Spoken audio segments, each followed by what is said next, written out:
Kaya, mga kapatid, napaka-importante nung pyesa na to.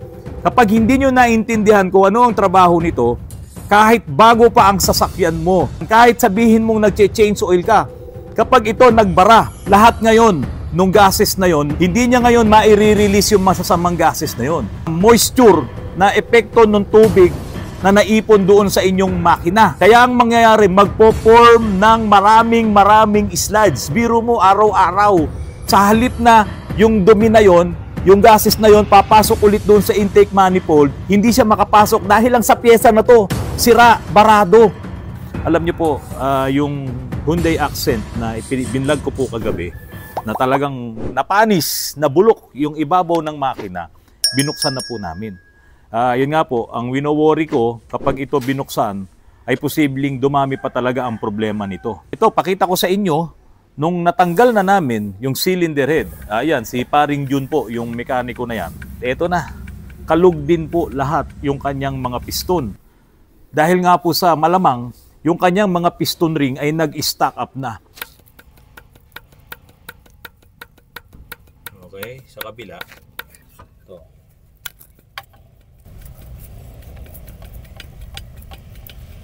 Oh. Kasi po kapag nag-stack up ang piston ring, yung pong blow-by na yon ay papailalim po talaga sa crankcase. At yung blow-by na yon, dadaan po yun dito sa pyesa na to. At yung pyesa po na to, ito yung PCB, dapat dumaan sa kanya talaga. Ang problema, hindi na po nakadaan dahil ito po ay nagbara na rin. Napaka-importante po nitong PCB, lalong-lalo na sa mga gasoline engine. Napakaliit na pyesa po nito, pero kapag ito ay hindi gumana, kapag ito ay nagbara, posibleng ganyan po ang mangyayari sa makina nyo. Yung nangyari po dito sa Hyundai Accent po na to. Kasi po, ang trabaho talaga nitong PCB ay mag-ventilate po. No? Kaya nga ang tawag dito, positive crankcase ventilation. Yung crankcase natin na nasa ilalim, isisingaw nito papunta doon sa intake manifold, yung mga gases na yon para sunugin ulit doon sa loob ng combustion. So ito papunta to sa intake manifold. Yan. Ngayon, yung crankcase gases, hindi na po doon sa crankcase manggagaling. Nung araw kasi, yung mga PCB, doon talaga sa crankcase kumukuha ng linya para yung mga gases na yon dumaan dito. Pero sa mga modelong sasakyan po ngayon, itong PCB mismo, nandoon na mismo sa head cover. So ito nakakabit doon sa head cover. Ngayon, lahat ng singaw ng crankcase, umaakyat naman doon sa ibabaw. So yung singaw na yon, yung gases, yung moisture, yan, napaka-importante. Alam nyo mga kapatid, kapag hindi kayo nag-change oil, sabi ko nga sa inyo, yung gabi-gabi na pinapasok ng moisture, ng tubig ang inyong makina, kapag hindi nyo napapaandar ng matagal na panahon ng inyong makina sa araw, halimbawa, ginamit nyo na, ito yung tinatawag nating short distance na mga trip nyo. Mula doon sa bahay, tatakbo lamang ng 2 kilometro, pupunta sa eskwelahan, maghahatid ng estudyante, tapos susundo. Okay, pahinga na naman yung sasakyan. Yung mga short distance trip po na yan, na hindi man lang niya halos ma-evaporate yung tubig na nandoon sa loob na humahalo doon sa kanyang langis, yan ang magpo-form ng sludge. At kapag ka po nag-form ng sludge yan at bumara na dito sa PCB, ito kasing PCB may spring sa loob yan .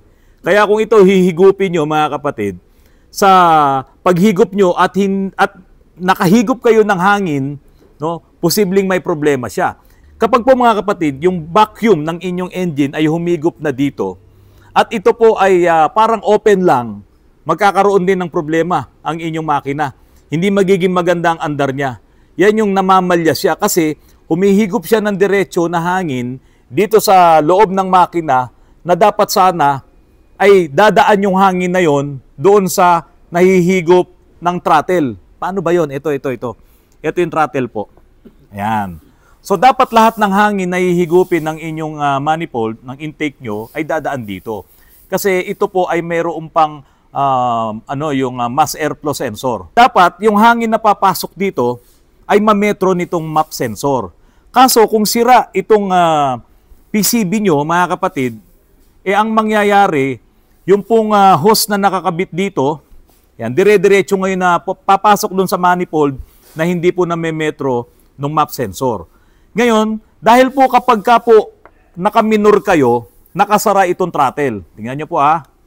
O, nakikita nyo po ba yung mukha ko? O, ayan. O, kapag nakaminor kayo, nakasara itong throttle. At kapag nakasara yung throttle, napakalakas po ngayon ng vacuum ng inyong intake manifold. So, yung lakas ng vacuum na yon, hihigupin niya po ngayon yung valve dito sa loob. At paghigop ng valve dito sa loob, sumasara po ito. Sasara yan. Ayan. May spring po kasi yan eh. Ayan, makita nyo. O. Pag hinigop ng vacuum, dahil nakasara yung throttle, hihigupin niya yung valve na to. So, ang mangyayari po dyan, mawawalan din po ng singaw, mawawalan ng leak. Kasi po, pag ito hindi gumana, pag palaging open to, ganun nga yung mangyayari. Humihigop siya ng hangin na hindi dumadaan doon sa map sensor. Kaya ang mangyayari po, ito na. Mga kapatid, pakinggan nyo ha. Halos lahat naman po, karamihan, may gasoline engine dyan. Kahit sabihin yung modelo, meron po nito, hindi pwedeng wala.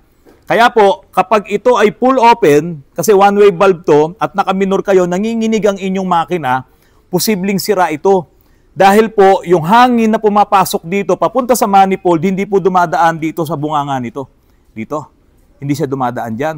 So, pag hindi siya dumaan dyan, magloloko ngayon ang mixture nyo. Yung metro nitong map sensor ay magloloko yan. Hindi siya magbibigay ng gasolina dahil nga po hindi na metro nung map sensor yung hangin na dumaan dito. So, isa po yun na magiging problema kapag may sira ang inyong PCB. So, naka-open siya, dire-diretso lang yung hangin. Okay. Ang susunod naman na problema, ito. Halimbawa po, ito naman ay palaging nakasara. Kapag naman, naka-full throttle na kayo, kasi kanina, nakasara yung throttle. So, walang dadaan na hangin. Di ba? Ngayon, kapag naka-full throttle na kayo, yan, inire-revolusyon nyo na, ayan, bumubukas na to, hihina ngayon yung vacuum. At pag hina ng vacuum, yung spring ngayon dito, yung valve, o-open naman siya. Pag open ngayon ng valve na to, yung hangin or yung blow-by na galing dito sa engine nyo, yung mga gases na yon, pati yung nasusunog na moist nung tubig na nandoon, yung gases na yon, dadaan dapat dito yun. Papunta ulit doon sa intake manifold para sunugin ulit at para hindi kayo magkaroon ng masamang emission. Pero ito na, kung ito ay barado at walang dadaan dyan, lahat ngayon nung gases na yon, nagpapaikot-ikot lang doon sa loob ng makina mo. Hindi niya ngayon maire-release yung masasamang gases na yon. Hindi niya maire-release yung moisture na epekto ng tubig na naipon doon sa inyong makina. Kaya ang mangyayari, magpo-form ng maraming sludge. Biro mo araw-araw. Sa halip na yung dumi na yon, yung gases na yon, papasok ulit doon sa intake manifold, hindi siya makapasok dahil lang sa pyesa na to. Sira, barado. Wala ngayon dadaanan yung hininga ng inyong makina. Yung mga blow-by na yon, nagpapaikot-ikot lang ngayon sa inyong makina na dapat sana ilalabas niya. At isa to sa nakadagdag doon sa problema ng Hyundai Accent po na yon.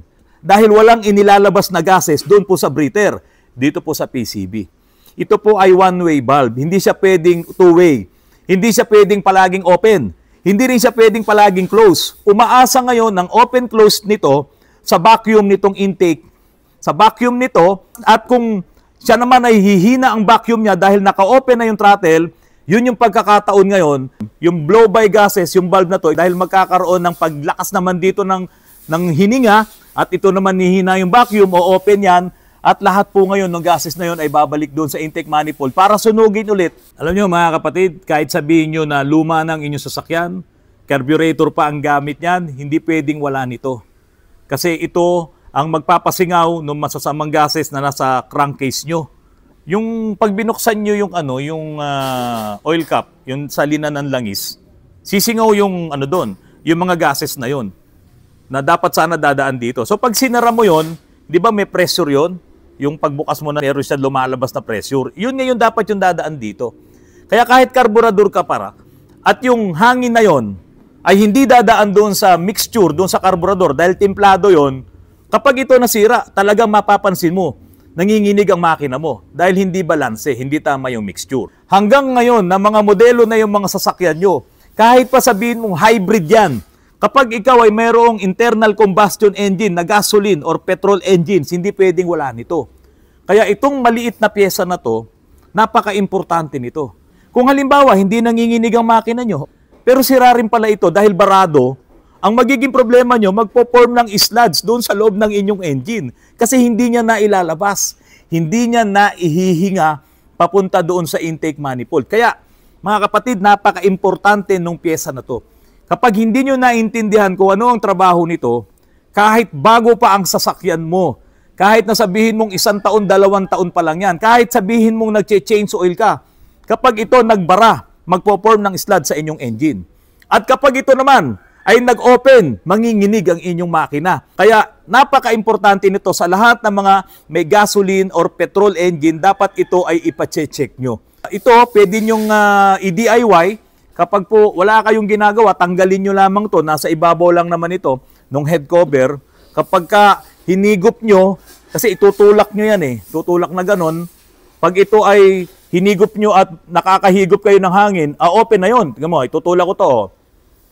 Wala akong mahigop. Pero once na alisin ko to, open na open. Kasi nga po, yung vacuum na malakas sa loob ng intake manifold, dihigupin niya yung valve. At kapag ka po, bumukas na ulitin ko lang kapag ka po kasi nakaminor ka, nakasarado yung throttle, ayan.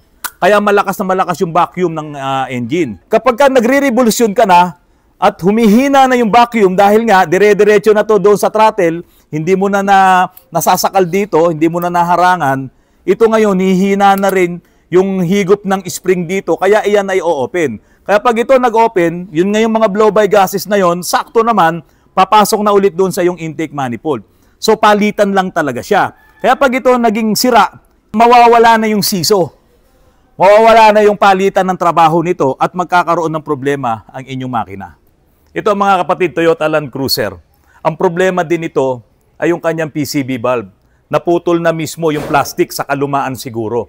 Ngayon dahil sa nagkaroon ng problema yung PCV valve niya, medyo nagkaroon ng nginig ang kanyang minor.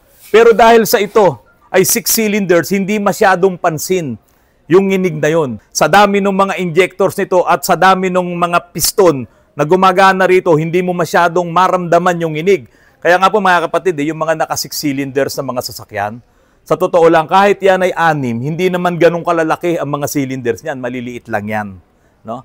Kaya ito po ay 3.4 liters po ito na gasoline engine, 24 valves. Kaya kahit nagkaroon ng problema to sa kanyang PCB, dahil naputo lang naman yon, so dapat sana may konting singaw ng, ng hangin, hindi masyadong maramdaman. Pero ang naging problema nito ay nagkaroon siya ng hard starting issue. Dahil nga po doon sa sirang PCB. Isa pa rin na naging problema doon sa hard starting issue niya, na kapag ka ito ay matagal mo nang ginagamit, nangangamoy yung gasolina. O kayo dyan, na mga may kotse, kahit sabihin mong luma, kahit sabihin mong bago, nangangamoy yung gasolina, wala namang kayong makitang leak.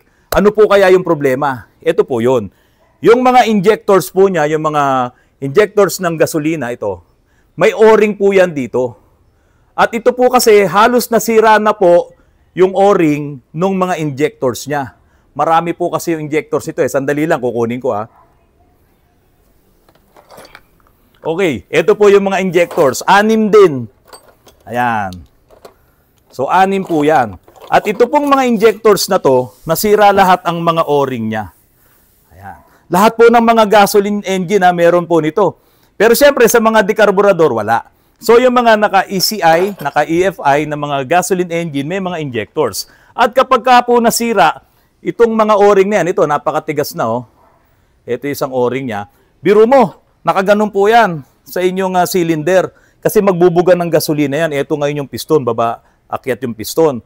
Kung singaw yung o-ring, pag akyat ng piston, para mag-compress, sisingaw dito yung compression. Paunti-unti yun. Kaya lang may kasamang gasolina yung singaw nun dahil bumubuga to Kaya ngayon, pag matagal mo nang ginagamit, maamoy mo ngayon. Bakit amoy gasolina? Kasi may manakanakang gasolina na itinutulak ng compression at iyon yung naamoy nyo. Kaya nga ito, sa umaga, pag in-start mo, hindi siya one click. Ang ginagawa ko dito, medyo binobomba ko muna ng konti yung accelerator. O kaya pinagtatagal ko munang naka-on yung susi at saka ko i-start para talagang malakas na yung buga ng mga injector. Sa mga gasoline engine kasi, pag on mo pa lang ng susi, talagang gumagana na yung fuel pump niyan at bubuga na ito kapag bigla mong in-start yung yung engine mo. So yun ang problema nito. O-ring, at yung kanyang PCB, ipinabili ko pa sa Banawe, hindi pa bumabalik yung ating runner. So ganoon mga kapatid, sa mga gasoline engine, ang nagiging problema kadalasan, biro mo, simpleng O-ring, mangangamoy ang iyong gasolina, at yung pong PCB na sinasabi ko po sa inyo, napaka-importante po niyan. So lalong lumaki ang problema nung Hyundai Accent na yon. At ito nga, kalug na yung mga piston nito, kailangan na itong i-overhaul. Mga kapatid, maraming salamat sa patuloy po na pagtangkilik nyo po sa aking channel. Ito pong vlog po natin ngayon, napaka-importante po nito. Kahit kayo mismo, kaya nyong i-DIY ang inyong PCB, kailangan gumagana siya ng maayos para hindi po masira ang inyong makina. Mga kapatid, magandang hapon po sa inyong lahat.